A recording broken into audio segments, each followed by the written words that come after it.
Je vous le disais en titre, Gérald Darmanin se déplaçait aujourd'hui sur le littoral du Nord-Pas-de-Calais.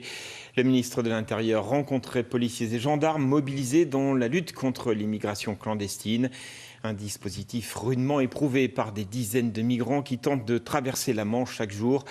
Une pression toujours plus forte alors que le ministre est venu plusieurs fois annoncer des moyens supplémentaires. Jean-Louis Manon. Gérald Darmanin connaît bien le littoral. Depuis qu'il est ministre, il y a multiplié les visites pour annoncer plus de personnel, plus de matériel, plus de fermeté contre l'immigration clandestine. Son déplacement aujourd'hui dans le Dunkerquois et le Calaisis n'échappe pas à la règle. Le ministre de l'Intérieur est venu soutenir des forces de l'ordre très critiquées par les associations d'aide aux migrants.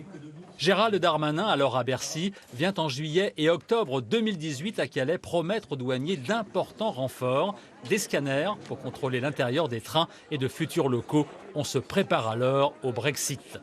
En juillet 2020, devenu premier flic de France, Gérald Darmanin revient à Calais avec l'idée d'une cellule franco-britannique, 6 policiers français, 6 policiers anglais, pour lutter plus efficacement contre les réseaux de passeurs. Ce jour-là, son homologue britannique est d'ailleurs présente. Une visite, une de plus, selon les associations.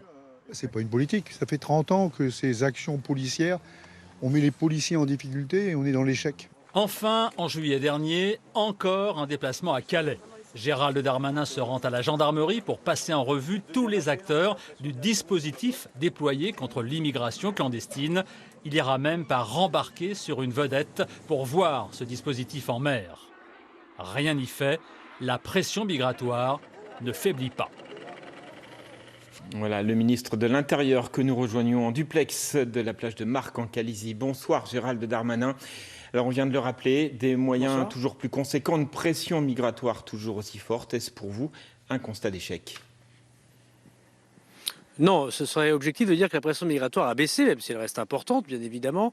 On est à peu près à 10 000 interpellations, alors que c'était 18 000 l'année dernière. Et on voit bien qu'il y a notamment une meilleure efficacité des services de police et de gendarmerie, notamment grâce aux effectifs et aux moyens donnés. Mais il est vrai qu'il y a encore, évidemment, dans le Pas-de-Calais, dans le Nord, maintenant dans la Somme, encore des migrants qui essaient de passer en Grande-Bretagne. On a constaté tout à l'heure à la frontière belge que c'était des migrants qui venaient souvent de Belgique. 50% des migrants qui viennent ici, dans le Calaisis, dans le Dunkerquois, viennent de Belgique et donc on doit nous adapter et renforcer le contrôle aux frontières, ce qu'on a fait. Et on est à plus de 4000 interpellations au mois de septembre contre 2000 au mois d'août, ce qui montre que de nouveau la façon dont les policiers et les gendarmes travaillent montre de l'efficacité, même s'il y a encore beaucoup de travail. Alors Gérald Darmanin, l'une de nos équipes a pu filmer hier le départ d'une embarcation de fortune surchargée de migrants et tout cela sous le regard impuissant des forces de l'ordre. Quelle est votre réaction ? Non, mais dans cette barque, il y avait 15 enfants. Il faut aussi voir les choses comme on les regarde quand on est un être humain. Les policiers et les gendarmes, ils ne sont pas là pour que des bébés ou des enfants meurent dans la Manche. Ils sont là pour protéger des vies. La première des choses que font les policiers et les gendarmes, c'est qu'ils protègent des vies. Ils luttent contre des criminels, les passeurs. 180 ont été interpellés. Beaucoup d'entre eux ont des réponses pénales extrêmement fermes et sont en prison. Encore voilà quelques jours, un passeur qui a été condamné à 15 mois de prison ferme. Mais il y a aussi des mamans, des papas et puis des enfants, des bébés qui traversent la Manche. Et donc la consigne donnée, ce n'est pas de pouvoir faire des accidents sur ces bateaux. Et il arrive qu'on laisse partir des bateaux pour ne pas justement que ces enfants meurent en mer. Alors des forces de l'ordre pointées du doigt aussi dans un rapport de l'organisation Human Rights Watch. Elle parle de harcèlement, d'humiliation permanente. Des accusations que vous réfutez ? Écoutez, ça fait désormais... 1 an et un peu plus que je suis ministre de l'Intérieur et j'étais pendant 3 ans ministre en charge en partie des frontières puisque j'étais ministre des douanes. Ce que je peux vous dire, c'est que malgré tous les procès d'intention qu'on fait aux forces de l'ordre, je constate que pas un policier et pas un gendarme sur la côte littorale n'a été poursuivi par la justice. Et ils le font dans des conditions d'extrême difficulté, ces policiers et des gendarmes. La nuit, dans le froid, ils interviennent, vous savez, contre des passeurs criminels qui utilisent des armes pour lutter contre les policiers et les gendarmes. Et ils le font toujours avec le souci de l'humanité. Moi, je veux surtout souligner tous ces policiers et ces gendarmes qui se jettent à la mer pour sauver parfois des migrants, des enfants, et qui font leur travail de contrôler les frontières.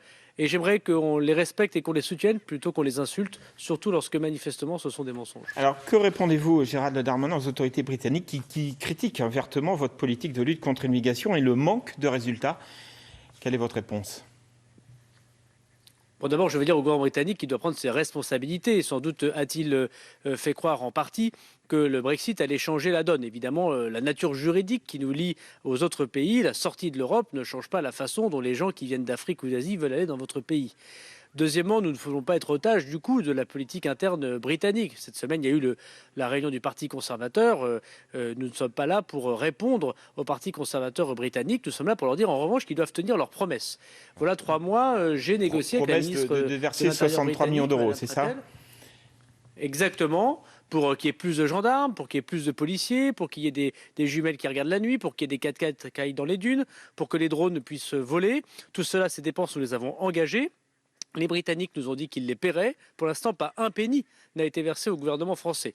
Alors nous savons que les Anglais sont des hommes et des femmes d'honneur. Bien sûr qu'ils sans doute tiendront leurs promesses. Mais je veux dire d'abord que nous tenons la frontière pour eux. Et ça fait plus de 20 ans que les habitants de Marques, de Calais, de Dunkerque, de Grande-Synthe et de toutes les autres communes tiennent la frontière pour les Britanniques. Donc nous demandons à nos amis britanniques de l'aide et de l'amitié et ne pas être l'otage de leur politique intérieure. Merci Gérald Darmanin d'avoir répondu à nos questions.